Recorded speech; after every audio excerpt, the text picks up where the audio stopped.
Bueno, muy bien. Vamos a comenzar.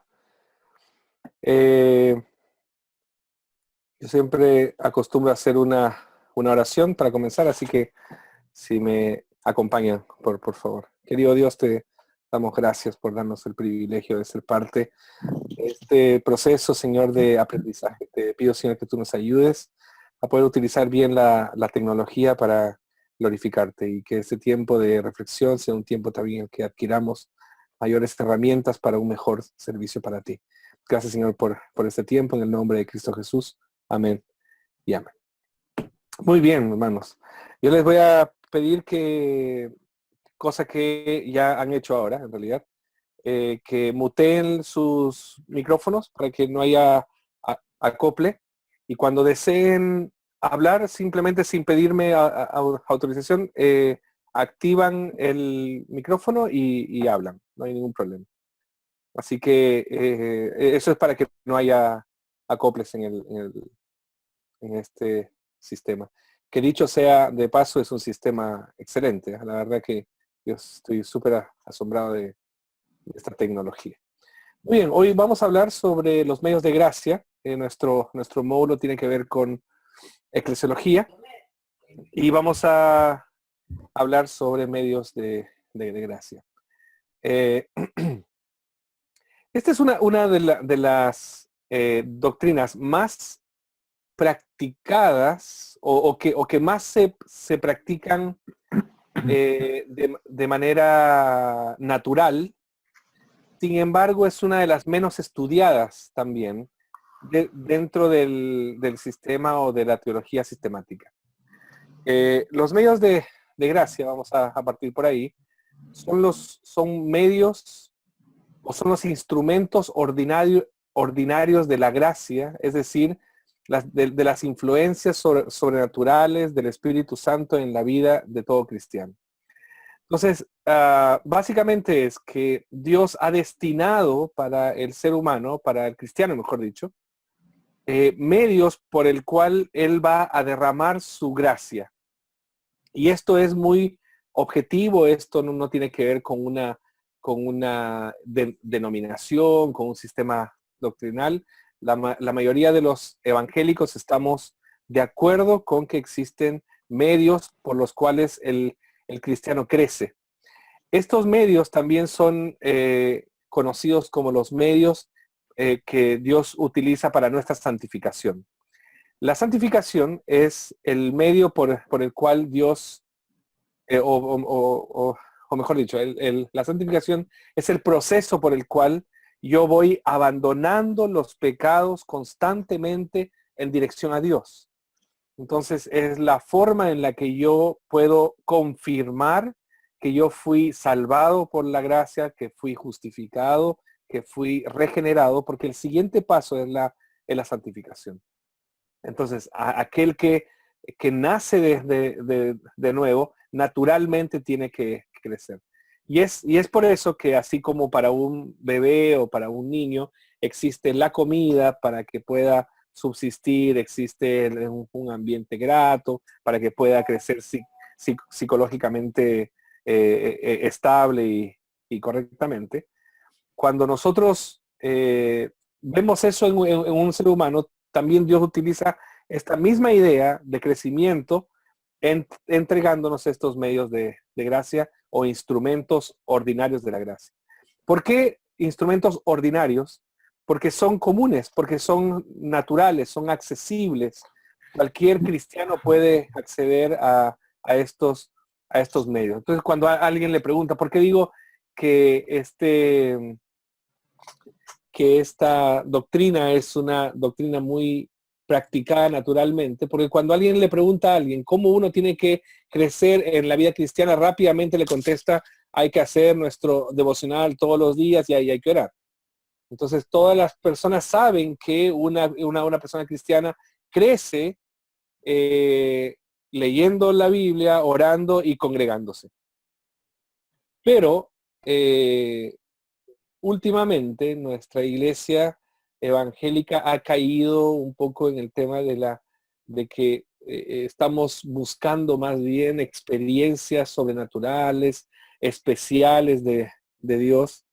para crecer. Entonces, cosas que yo voy sintiendo, cosas que yo voy experimentando, pensamos que son esas cosas las que me van a hacer crecer en la vida cristiana. Y la palabra de Dios dice que eso me puede servir para dinamizar mi espiritualidad, me puede servir para de alguna manera hacer sentir que Dios está cerca de mí, pero no me ayudan a crecer. Solamente hay, vamos a ver, ahí está. Hay tres medios de gracia: la palabra de Dios, los sacramentos y la oración. En esto es importante hacer una diferencia. Yo saco este tema de los tres medios de gracia siguiendo a Hodge, a Charles Hodge en su sistemática. Hay una pequeña diferencia entre Charles Hodge y Berkhof, nuestro conocido amigo Luis Berkhof. Él sostiene, Berkhof sostiene que son solamente dos medios de gracia, que serían la palabra de Dios y los sacramentos. Pero Hodge sigue la línea más bien histórica o tradicional de la Reforma Protestante y de las confesiones de fe de las iglesias reformadas, en la que sostiene que son tres. Nosotros en este curso también abogamos porque, o defendemos porque sean tres, y ahora ya les voy a explicar más adelante por qué. Pero es importante soslayar esto, resaltar esto, esta diferencia que existe entre Hodge y Berkhof, que son tal vez los dos sistemáticos que la teología reformada utiliza para llevar o para defender la teología. Y surge a su vez una discusión también en un nuevo sistemático, o no tan nuevo, pero en el sentido que es posterior a Berkhof y a Hodge, que es Grudem.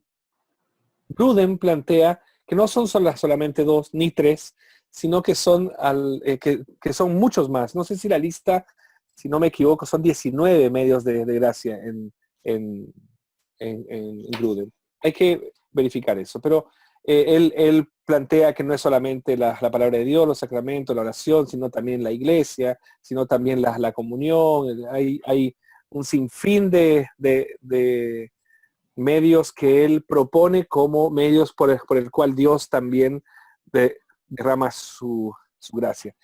Igual hay que coincidir con Gruden en algo, que Dios utiliza lo que esté a su alcance para hacernos crecer. Solo que aquí estamos viendo objetivamente lo que la palabra de Dios sistemáticamente nos ha mostrado a lo largo de toda la revelación, y siempre coincide en estos tres medios de gracia objetivos, que sería la palabra de Dios, los sacramentos, en este caso la Santa Cena, el bautismo y la oración.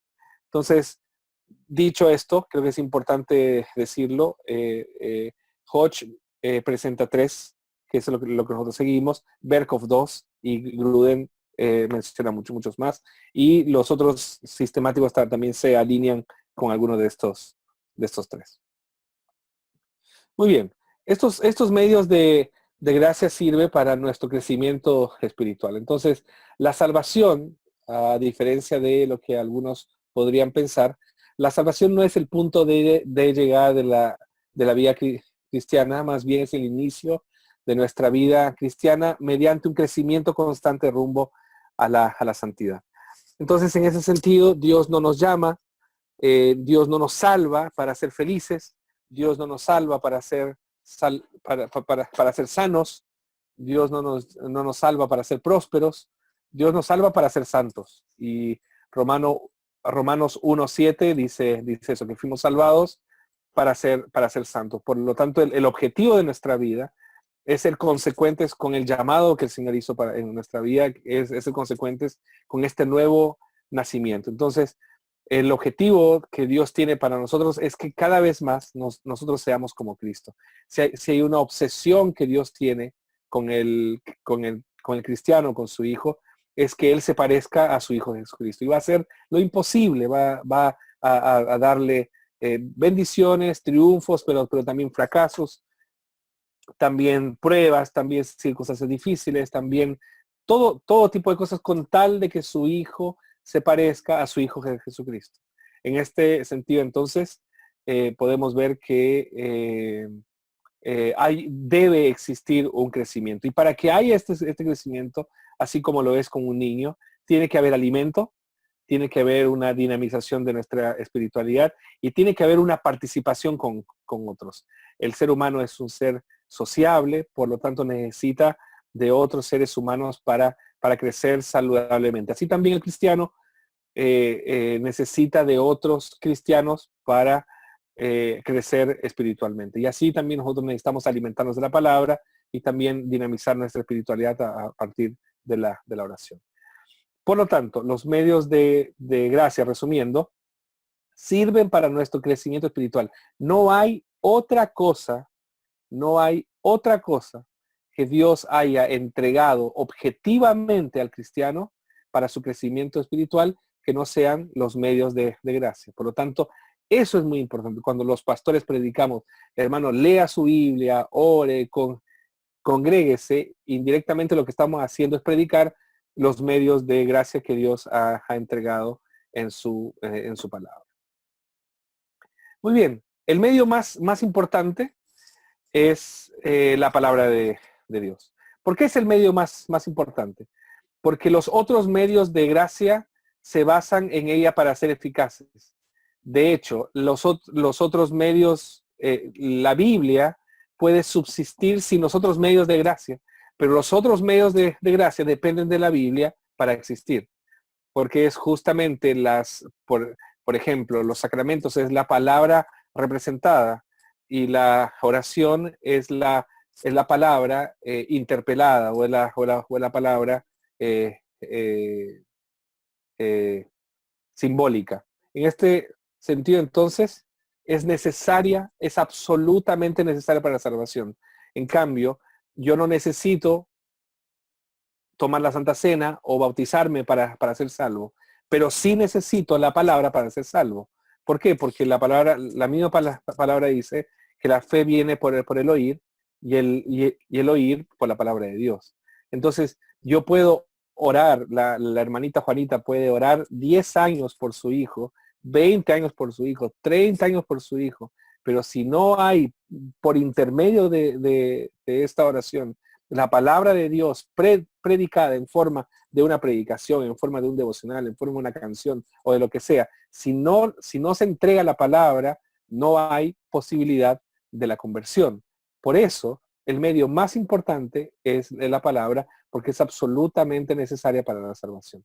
Los otros medios de gracia se basan en ella para ser eficaces. La palabra existe sin los otros medios, pero los otros medios no pueden existir sin la palabra de Dios. Entonces el cristiano no puede vivir sin la Biblia de la misma forma que no se puede vivir sin alimento.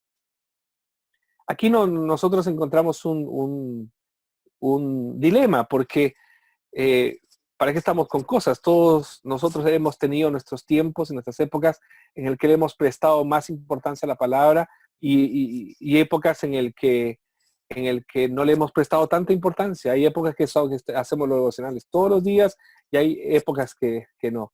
Y eso, siendo honestos, eso repercute directamente con nuestra espiritualidad. Nos sentimos más fuertes cuando estudiamos la palabra, nos sentimos con más herramientas cuando utilizamos la palabra de Dios. Y cuando no lo hacemos, estamos mucho más a la deriva. Es interesante eso, lo que se produce con la palabra de Dios. Por otro lado, la palabra de Dios también tiene un condimento interesante, que es sobrenatural. No hay nada que nosotros leamos en la Biblia vuelve a Dios vacía. Puede ser nuestra sensación de que leímos y no pasó nada, pero en realidad nosotros no podemos depender de nuestras sensaciones o de nuestras emociones, sino más bien nosotros tenemos que depender de esta revelación sobrenatural que el Señor entrega a nuestra vida. Entonces, no pasa porque yo sienta, sino pasa por lo que Dios me entrega, que es una semilla plantada que finalmente va a redundar en crecimiento para mí. Eso es importante decirlo porque, por ejemplo, hay una caricatura que se hace de Karl Barth con respecto a que Karl Barth decía que la Biblia contiene la palabra de Dios, no es la palabra de Dios. La verdad que esa es una caricatura de Karl Barth, pero me tomo de esa caricatura para decir esto. Eh, aunque la palabra de Dios te no, aunque la palabra de Dios tú sientas que no te tocó, eso no quiere decir que la palabra no haya llegado a tu vida. Es por causa de nuestro pecado y de nuestra ceguera espiritual que no podemos darnos cuenta de lo que la palabra de Dios está haciendo en nuestras vidas. Entonces, el devocional no es efectivo por nuestros sentimientos y mucho más porque la palabra dice que el corazón es engañoso más que todas las cosas y perverso. ¿Y quién lo entenderá? Dice la palabra. Entonces, el devocional no es efectivo por lo que yo pueda sentir o pueda dejar de sentir. El, el devocional es efectivo porque la palabra de Dios en sí misma promete hacer una obra sobrenatural en la vida del creyente. Por eso el devocional no hay que dejar de hacerlo. Por eso asistir a la iglesia, no hay que dejar de asistir a la iglesia y escuchar la palabra de Dios. Por eso no hay que dejar de estudiar la palabra de Dios en comunidad. Porque aunque yo no sienta, el Señor silenciosamente está haciendo una obra en nuestra vida. Por eso el cristiano no puede vivir sin la Biblia. Lo sienta o no lo sienta. No puede vivir sin la Biblia de la misma forma que no puede vivir sin alimento.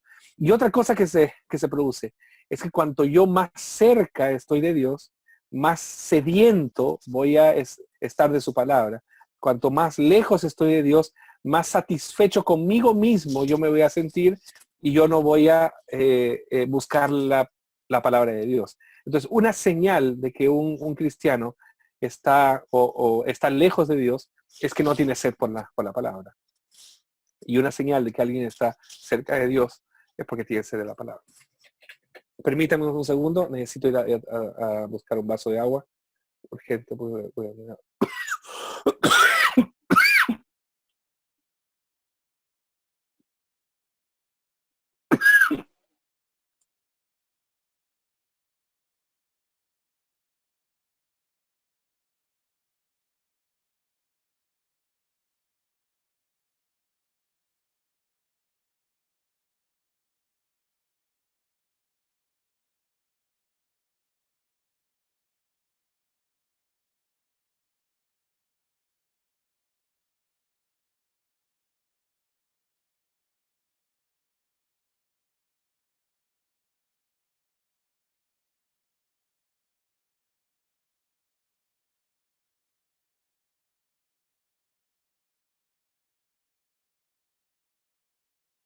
Les pido disculpas. Ahora sí, necesitaba agua.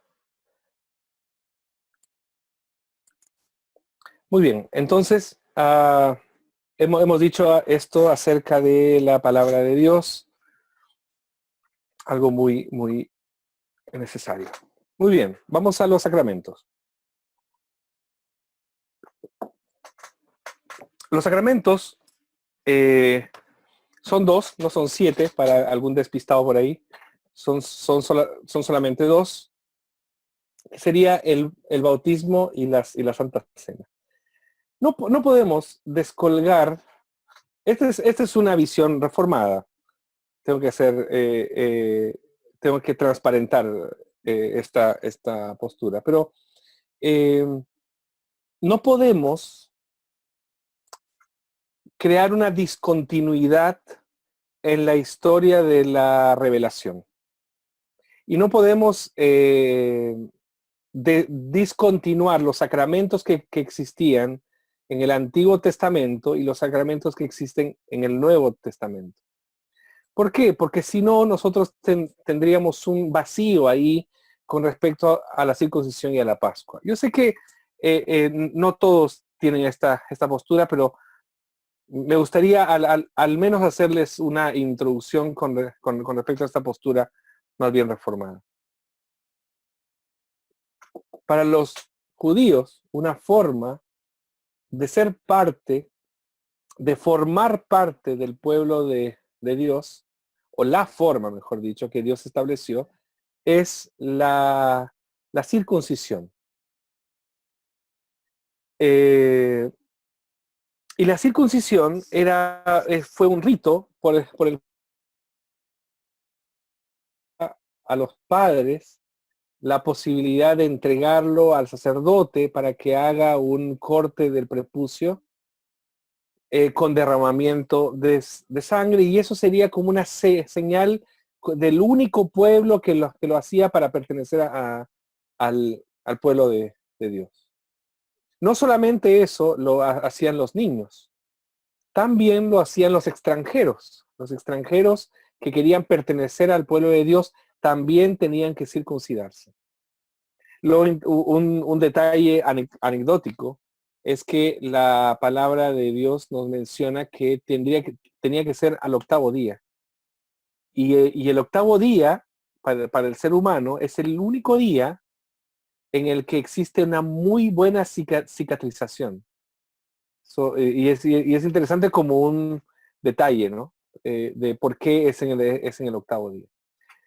Eso por un lado. Hay un rito en el Antiguo Testamento que sirve para la pertenencia o la inclusión en el pueblo de Dios, por un lado. Y por otro lado existe lo que es la Pascua. La Pascua es la posibilidad de una familia, un clan, por un padre o por el patriarca del clan, juntar a toda la familia y contarles acerca de lo que hizo Dios por ellos. Entonces les contaba a sus hijos, incluso la palabra dice que reúne a tus hijos y cuéntales acerca de lo que yo hice. Entonces la Pascua, que significa pasar por alto, es la forma en la que los padres le comunicaban a sus hijos cómo Dios los había sacado de Egipto y los había llevado a la tierra prometida, pasando por el Mar Rojo y el desierto. Entonces, esta era la Pascua. ¿Qué es lo que pasa cuando Cristo viene? Cuando Cristo viene, Él es bueno, en la Pascua, dicho sea de paso, en la Pascua hay diversos elementos, pero tal vez el principal es el del cordero que tenía que ser sacrificado también con derramamiento de sangre. Entonces, ¿qué es lo que pasa cuando Cristo viene? Cuando Cristo viene, se produce una confirmación de este pueblo, una confirmación de las acciones que este pueblo tomaba con respecto a lo que Dios les había ordenado. Pero el problema es que como Cristo derramó toda la sangre que Dios exigía para la redención del pueblo, entonces Cristo o Jesús, que es lo mismo, pero Jesús eh, reinterpreta o redefine o replantea los sacramentos del Antiguo Testamento, y objetivamente en la historia vemos solamente dos momentos: la del bautismo en la Gran Comisión, por tanto, ir y hacer discípulos a todas las naciones, bautizándolas en el nombre del Padre, del Hijo y del Espíritu Santo, y enseñándoles todas las cosas que os he mandado, y aquí estaré con ustedes todos los días hasta el fin del mundo.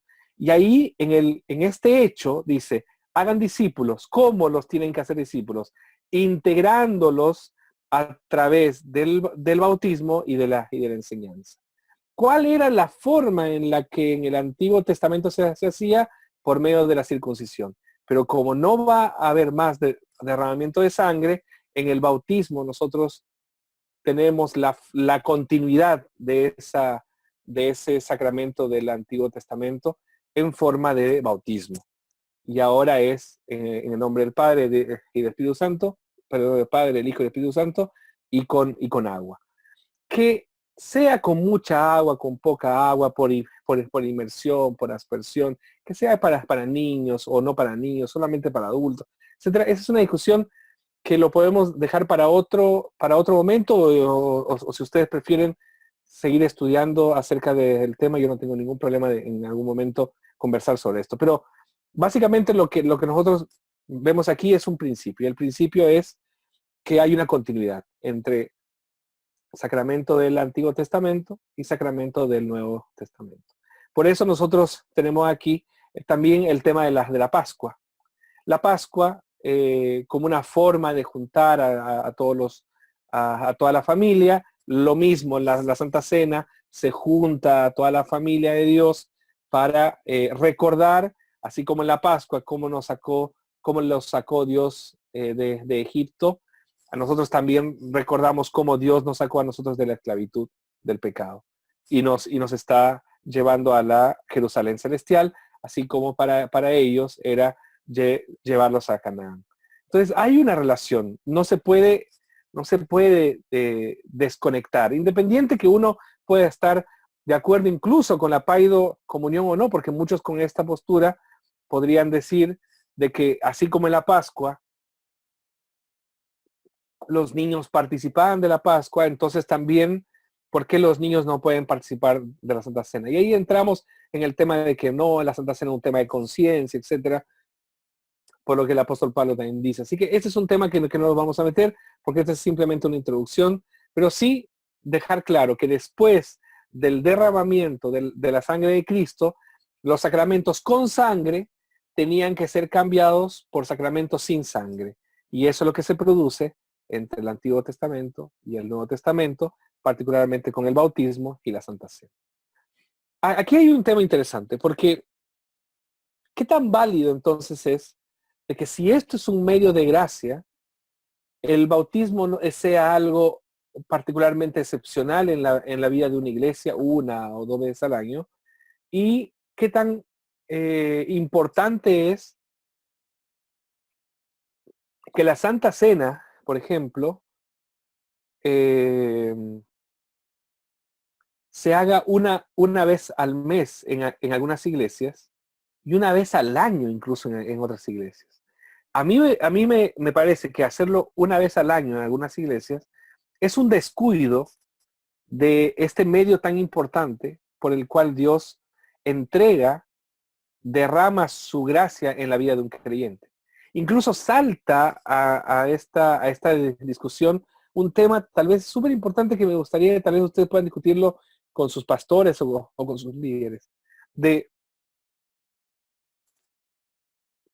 si la Santa Cena es un medio de gracia por el cual Dios derrama gracia en la vida de un creyente que lo necesita,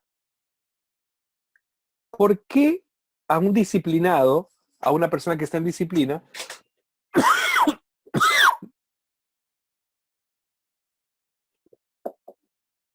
se le prohíbe participar de la Santa Cena si justamente es el que más necesita? ¿No es como una contradicción? En el sentido de que la Santa Cena no es solamente una forma de estar en comunión, es la forma en la que la iglesia le dice al que está débil, estamos contigo, participa junto con nosotros de la gracia de Cristo. Eso se los dejo como una forma de levantar un poco la discusión de lo importante que son los medios de gracia para la vida de un creyente. Otro tema interesante aquí en el tema de los medios de gracia es el tema del bautismo y la gran comisión. Porque el texto dice que nosotros tenemos que hacer discípulos y tenemos que bautizarles y enseñarles. En la Biblia no hay nada que esté escrito por casualidad o porque se le fue la idea. Todo está perfectamente pensado y todo está perfectamente revelado. Entonces, ¿por qué ese orden? Hagan discípulos, bauticen y enseñen. Siendo que en nuestra iglesia o en nuestras iglesias hacemos discípulos, les enseñamos y después los bautizamos. Por lo menos en iglesias históricas como la que yo pastoreo, es así. Hacemos discípulos, se les enseña y después se les bautiza para que sean miembros de la iglesia. Y eso es porque Mateo fue escrito para judíos. Y eso quiere decir que Mateo sabía que el orden para los judíos es ese. Es hacer discípulos. Tú crees en Cristo como Mesías, tienes que encajar todo lo que tú creas, todo lo que tú crees acerca del Mesías en la figura de Jesús. Si tú crees eso, entonces te bautizamos. Y después te reenseñamos. Después te ayudamos a conectar. Nosotros no.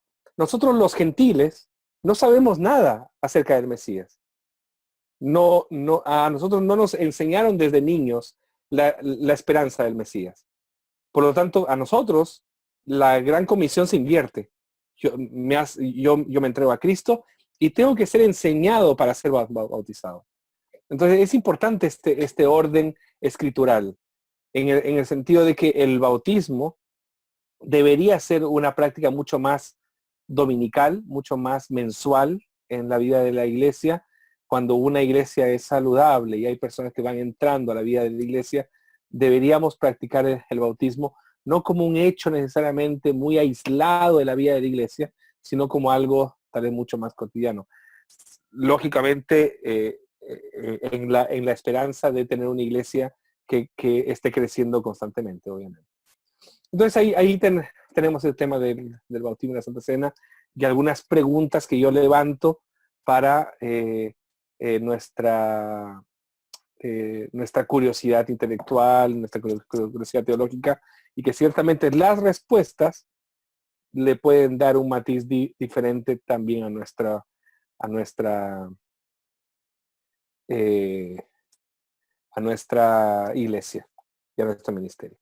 Entonces Agustín de Hipona, no nos gusta llamarlo San Agustín porque parece católico, pero sí Agustín de Hipona dice: los sacramentos son un testimonio visible de la gracia de Dios para con nosotros. Una forma visible de una gracia invisible.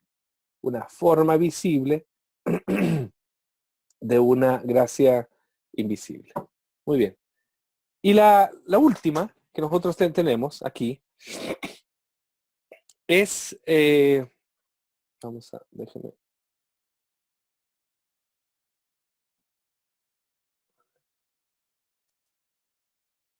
Vamos a traerlo por aquí.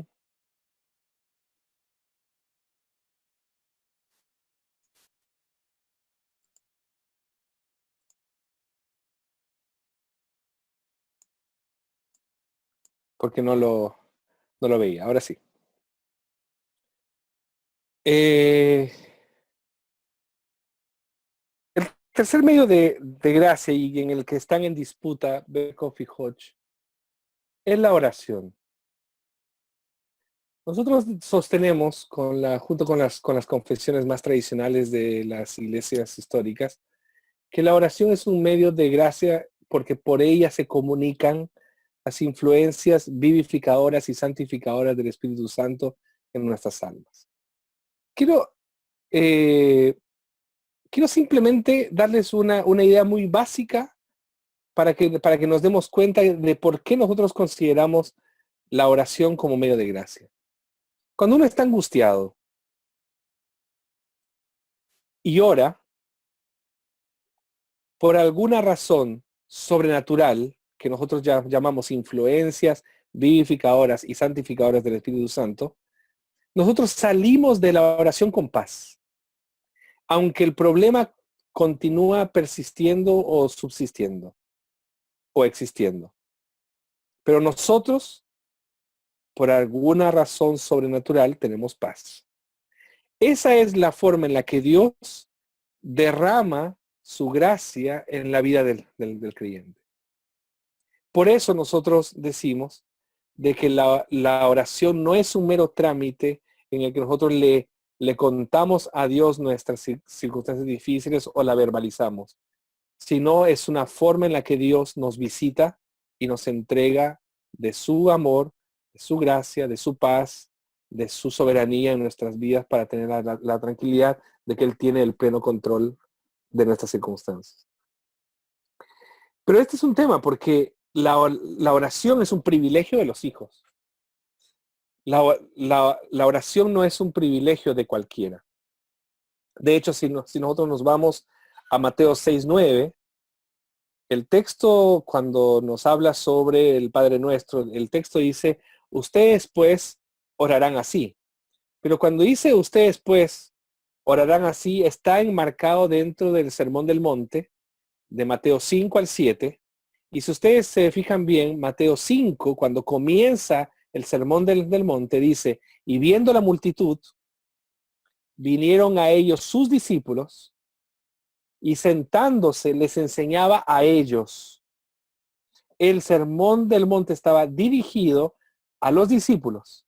Si la multitud escuchaba bien, pero el Sermón del Monte estaba dirigido hacia los discípulos, a entregar la ética del reino, el carácter del reino, los atributos del reino, etc. Entonces, en medio de esta sinfín de enseñanzas que Jesús entrega en Mateo 5 al 7, Jesús entrega el Padre Nuestro, o lo que es conocido como el Padre Nuestro. Y cuando entrega el Padre Nuestro, dice, ustedes pues orarán así. Y no le está diciendo a la multitud, se lo está diciendo a los discípulos. Y al decírselo a los discípulos, utiliza una palabra absolutamente escandalosa para aquella época. Porque dice, Padre nuestro que estás en los cielos. Y el Padre nuestro, ustedes sabrán seguramente, que no es el Padre que nosotros, no es Pater, es Abba. Y el Abba es la forma más cariñosa de decirle al Señor, que es, incluso no fue Abi, fue Abba, que es como papito, como papi querido, etcétera. Entonces, creo que le estaba diciendo a los discípulos, era absolutamente escandaloso, le estaba diciendo, ustedes van a tener que orar así, ustedes van a tener que aprender a orar así. Papi nuestro que estás en los cielos. Nuestra traducción, la de la Reina Valera en particular, formaliza una relación de familiaridad, porque coloca la palabra padre y no respeta la traducción original de papá. Imagínense lo que sería para la espiritualidad de nuestras iglesias, que nosotros digamos, hermanos, hoy vamos a orar el Padre Nuestro. Y todos comienzan a decir, Papi nuestro que estás en los cielos santificados. Ese es el verdadero sentido del Padre Nuestro.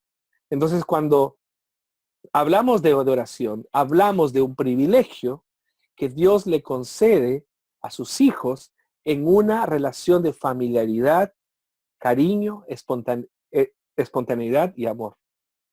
Entonces la oración no es un mero trámite de comunicar a Dios nuestras circunstancias difíciles. Es la forma en la que yo como hijo tengo el derecho de relacionarme con mi papá.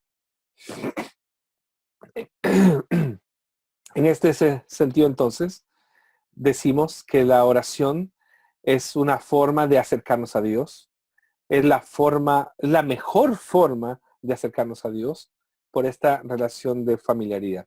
¿Por qué? Porque en la Biblia existen formas de acercarnos a Dios como juez, como rey, como Dios distante, quiero decir, como eh, eh, eh, eh, como general de batalla, etcétera. Y en ninguna de ellas existe la posibilidad de presentarme a Dios o de presentarme en oración con familiaridad. La única forma es la de acercarme a Dios como papá. Muy bien, y lo otro, que es un privilegio de quienes recibieron a Jesús como Señor y Salvador personal. Déjeme buscar ese texto. Romanos 8, 15 al 16.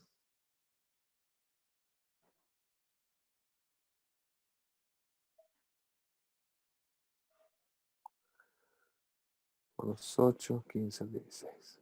pues no habéis recibido el espíritu de esclavitud para estar otra vez en temor, sino que habéis recibido el espíritu de adopción, por el cual clamamos Abba Padre. El espíritu mismo da testimonio a nuestro espíritu de que somos hijos de Dios. Muy bien. Es justamente lo que les estaba diciendo hace un momento.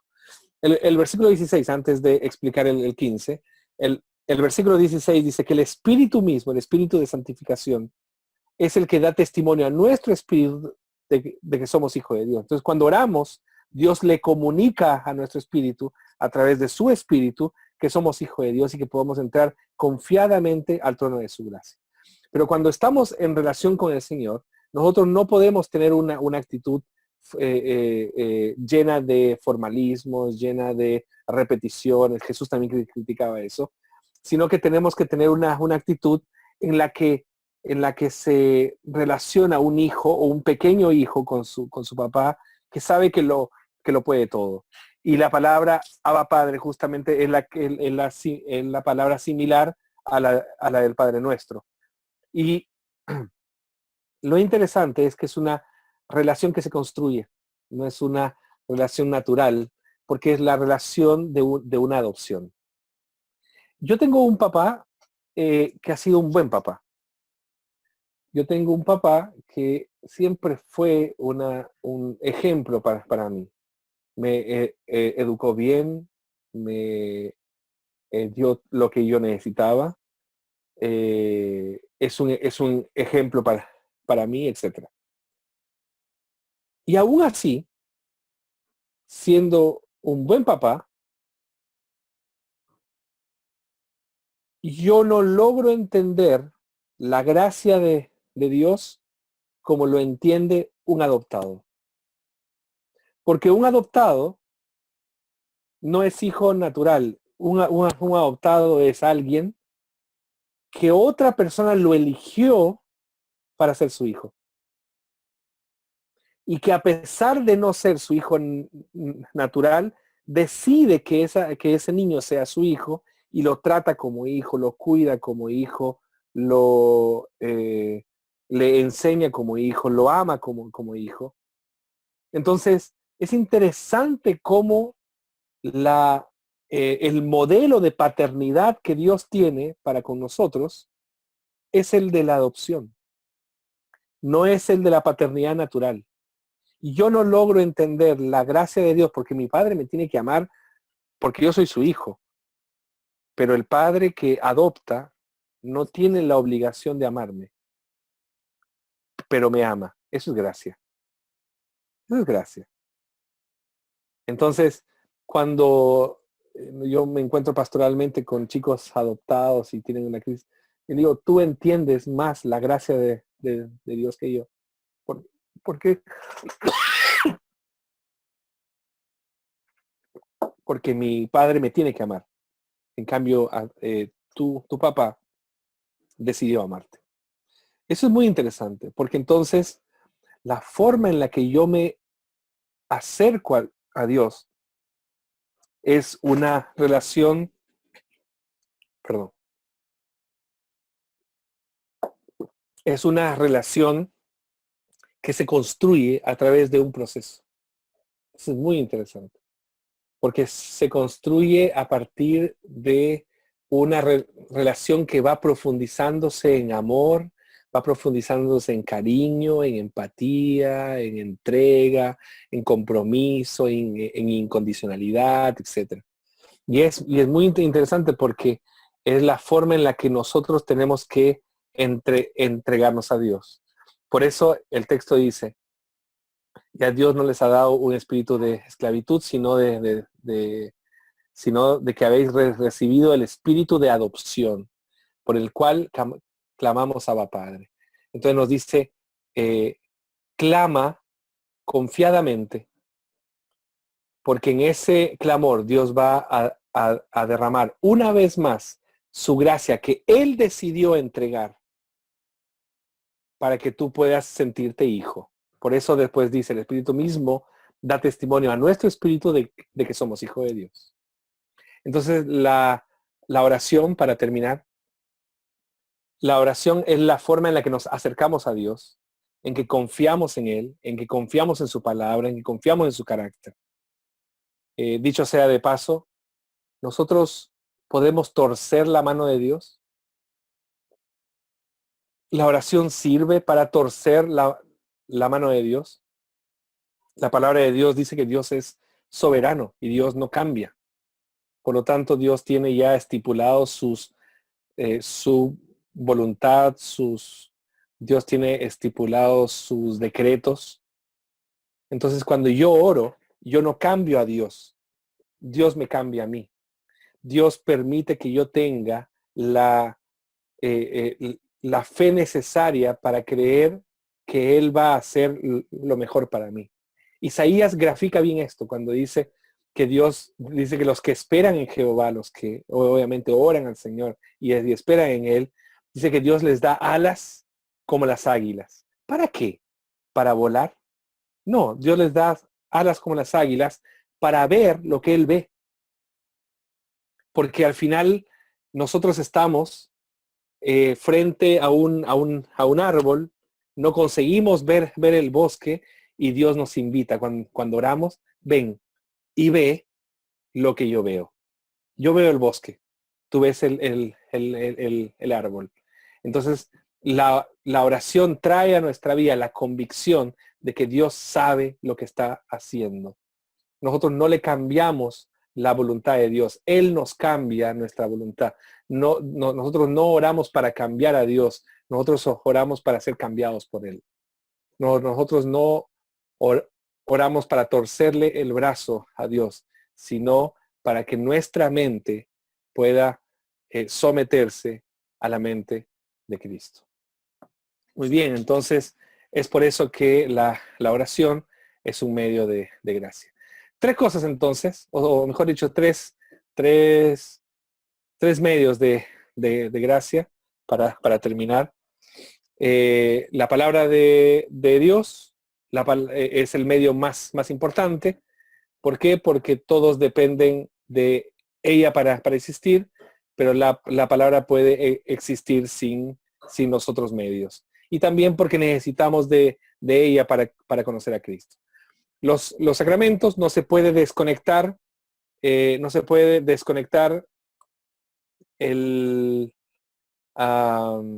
los sacramentos del Antiguo Testamento, del Nuevo Testamento, y después del derramamiento de la sangre de Cristo, los sacramentos con sangre tenían que ser cambiados por sacramentos sin sangre. Y finalmente la oración, porque así Dios entrega o comunica las influencias vivificadoras y santificadoras del Espíritu Santo en nuestras almas.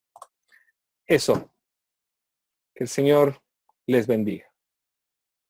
No sé si hay alguna pregunta, hay algunos minutos todavía para antes de terminar. Tenemos unos 5 minutos. Si hay alguien desea decir algo, comunicar algo, hable ahora o calle para siempre. No, para siempre no, pero hasta la próxima, hasta el próximo video. ¿Estamos entonces? Yo voy a intentar subir esta presentación a nuestra plataforma para que ustedes la tengan. Se los voy a subir en PDF. Así lo tienen y seguramente Cristian, nuestro director, va a subir esta charla para quien lo quiera escuchar otra vez o para quien no lo haya visto, para quien no lo ha visto o para quien llegó tarde también. Seguramente este video va a estar en YouTube para que ustedes lo puedan ver. Hermanos, que el Señor les bendiga. Sí, hay una pregunta ahí. Pastor, una consulta. Cuéntame. El rito rito o el símbolo del bautismo, no me quedó claro lo que representa. ¿Qué realidad representa el bautismo? El bautismo también era un rito en el Nuevo Testamento por el cual se institucionaliza la participación del creyente en la comunidad de fe. Entonces, Jesús mandó a hacer discípulos y la señal de su participación como discípulo de Cristo era el bautismo. Como era lo mismo para hacer goles, que haga 2 goles más y sale goleador del campeonato. Parece que alguien tiene el micrófono prendido. Eh, ahí. Ok, ahí está, ahí lo apagaron. Entonces, así como la circuncisión era la señal de participación en el antiguo pacto, el bautismo es la señal de participación en el nuevo pacto en Cristo.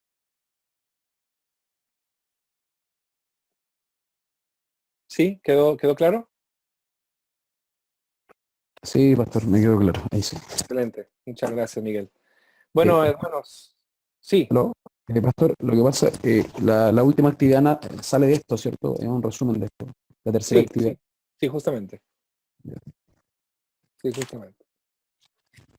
Yo me alegro mucho de participar de esta comunidad. La verdad que es un desafío. Yo sé que a veces no tengo tiempo o no tengo el suficiente tiempo como para estar muy, muy pegado a esta plataforma, pero para mí es un privilegio ser parte de esto. Así que en la medida que ustedes me manden también preguntas, yo puedo también tomarme el tiempo para responder. Así que qué bueno que ustedes sean los sobrevivientes de Teología Sistemática 1 y que hayan aprovechado bien este curso. Así que el Señor les bendiga. Nos estamos viendo y a seguir disfrutando el 4-2 de Chile. No sé si saldrá campeón esta vez, pero le está dando la pelea. Que el Señor les bendiga. Nos vemos.